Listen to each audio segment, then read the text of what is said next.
Welcome back to our kitchen. Today Peachy and I are going to make a carrot cake. For the ingredients you'll need some heavy cream, buttermilk, Philadelphia, powdered sugar, vanilla extract, baking powder, baking soda, cinnamon, ground nutmeg, 3 eggs, carrots, raisins, sugar, oil, salt, flour, walnuts, and butter.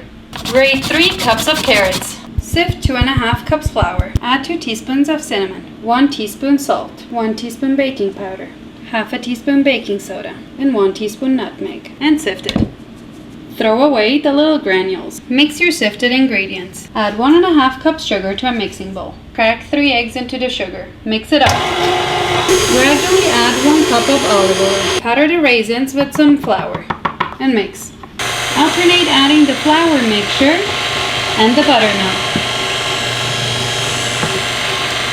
Next add the raisins and add the carrots. Lastly add some walnuts. Flour a buttered pan. Add the mixture to your floured pan. Bake it in the oven at 350 Fahrenheit for 35 minutes. Melt a cup of butter. Add 12 ounces of cream cheese to the butter. Add 1½ teaspoon vanilla extract and mix it. Add 2 tablespoons of heavy cream. Slowly add the sifted powdered sugar. Now that it's ready, take it out and let it cool. Now that the cake has cooled down, we're going to cut it in half.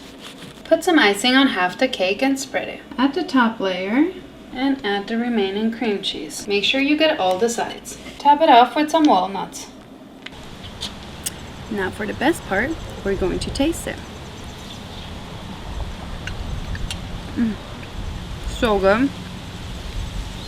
I hope you enjoyed this episode. We're going to see what we're going to cook up next.